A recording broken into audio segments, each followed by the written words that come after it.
girl. As a pediatrician for nearly 20 years, that's how many of my patient relationships began. Our bodies declare our sex. Biological sex is not assigned. Sex is determined at conception by our DNA, stamped into every cell of our bodies. Human sexuality is binary. Either you have a normal Y chromosome and develop into a male, or you don't, and you will develop into a female. There are at least 6,500 genetic differences between men and women.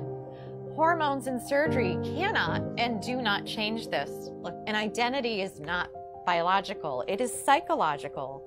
Identity has to do with thinking and feeling. Thoughts and feelings are not biologically hardwired.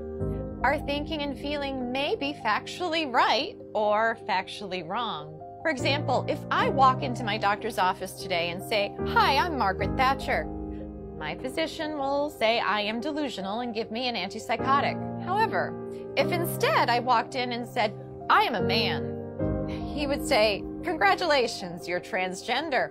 If I were to say, "Doctor, I am suicidal. I'm an amputee trapped in a normal body. Please surgically remove my leg," I'll be diagnosed with body identity integrity disorder. But if I walk up to that same doctor and say, "I'm a man, sign me up for a double mastectomy," my physician will. See, according to most mainstream medical organizations, if you want to cut off a healthy arm or a healthy leg, you're mentally ill. But if you want to cut off healthy breasts or a penis, you're transgender. Let's be clear, no one is born transgender. If gender identity were hardwired in the brain before birth, identical twins would have the same gender identity 100% of the time. They don't. I had one little boy, a patient we'll call Andy. Between the ages of 3 and 5, he increasingly played with girls and stereotypical girl toys and started saying he was a girl. I referred the parents and Andy to a therapist. Sometimes mental illness of a parent or abuse of the child are factors. But more commonly, the child has misperceived family dynamics and internalized a false belief.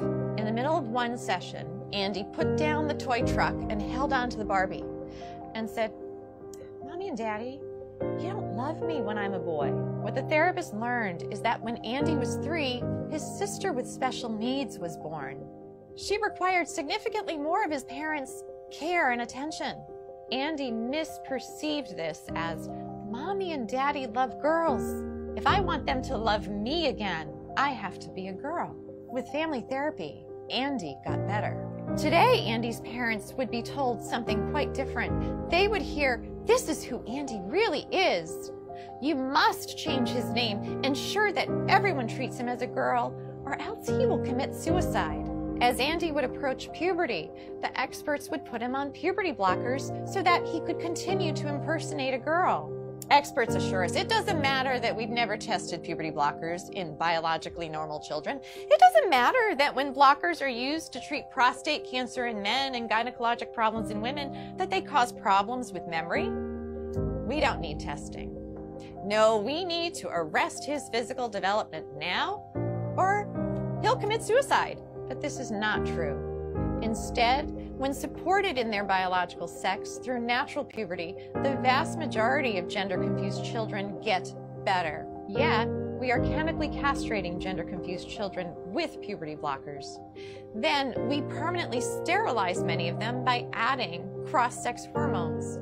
Cross-sex hormones are estrogen and testosterone. Those put young children at risk for heart disease, strokes, diabetes, cancers, and even the very emotional problems the experts claim to be preventing. P.S.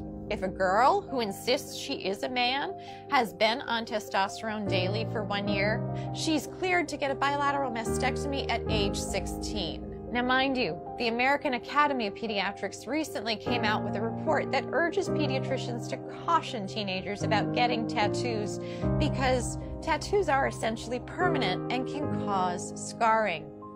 But this same AAP is 110% in support of 16-year-old girls getting a double mastectomy, even without parental consent, so long as the girl insists that she is a man and has been taking testosterone daily for 1 year. Let's be clear, to indoctrinate all children from preschool forward with the lie that they could be trapped in the wrong body disrupts the very foundation of a child's reality testing. If a child can't trust the reality of their physical bodies, who or what can they trust? Transgender ideology in schools is psychological abuse that often leads to chemical castration, sterilization, and surgical mutilation. If that's not child abuse, ladies and gentlemen, what is?